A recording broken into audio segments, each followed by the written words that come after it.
పల్నాడు జిల్లాకి రావటం నిజంగా నాకు చాలా ఆనందంగా ఉంది. ఇక్కడ జరుగుతున్న మొట్టమొదటి ఈవెంట్ చేయటం ఇంకా ఆనందంగా ఉంది.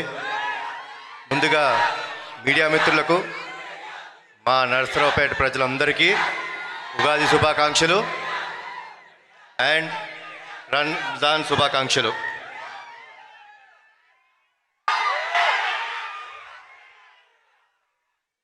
ఇందాక మా ప్రొడ్యూసర్ గారు చెప్పినట్టు నేను ఎప్పుడైనా పటాస్ తర్వాత ఎప్పుడు బయటికి రాలేదు. పటాస్ అప్పుడు సక్సెస్ మీట్కి వచ్చాను. నిజంగా ఈరోజు సాంగ్ లాంచ్ లాగా లేదు, నిజంగా Arjun son of Vyjayanthi success meet లాగానే అనిపిస్తుంది నాకు. ప్రతిసారి మీ మన్నలు పొందుదామని నేను ట్రై చేస్తుంటాను. కానీ ఈసారి డెఫినెట్గా టీజర్ లాంచ్లో చెప్పినట్టు అతనొక్కడే సినిమా మీకు గుర్తుంది కదా, అలానే ఈ సినిమా కూడా మీ అందరికి ఇంకొక 20 సంవత్సరాలు గుర్తుండిపోయే సినిమా అవుతుంది. ఈ సినిమాలో మా అమ్మ పాత్రగా వేసిన మనందరి విజయశాంతి గారు యాక్సెప్ట్ చేయడం మూలంగా జరిగింది. సో అమ్మ, థ్యాంక్స్ అలాట్. పింపిసార్ అట్టు వస్తుందిలే అమ్మ. ఫస్ట్ అర్జున్ సన్న వైజయంతి చూడండి.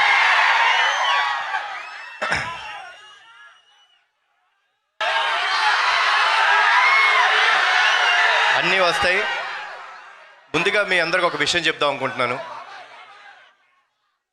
మనందరం చాలా కామన్గా మన అమ్మల్ని ఫర్ గ్రాంటెడ్ తీసుకుంటాం, అవునా కాదా?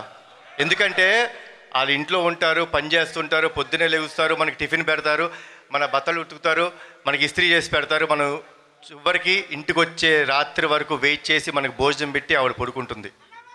అలాంటి అమ్మలని గౌరవించుకుంటాం మన బాధ్యత.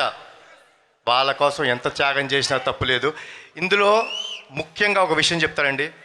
మనకు ఫ్రెండ్స్ వచ్చేసిన తర్వాత మన ఫ్రెండ్స్ వాళ్ళ పుట్టినరోజు గుర్తుపెట్టుకుంటాం, కానీ మిమ్మల్ని ఇంత బాధ్యతగా పెంచిన మీ అమ్మగారి పుట్టినరోజు గుర్తుపెట్టుకోవాలి. పెట్టుకుంటే మనందరం ఫ్యూచర్ కూడా బాగుంటుంది. సో ప్లీజ్ అమ్మలకి గౌరవం ఇవ్వండి. ఈ సినిమా అమ్మలందరికీ మాకు అంకితం చేస్తున్నాం. అండ్ మీరందరూ క్షేమంగా ఇంటికి వెళ్ళండి. జోహార్ ఎన్టీఆర్, జోహార్ హరికృష్ణ, జై హింద్. Thank you.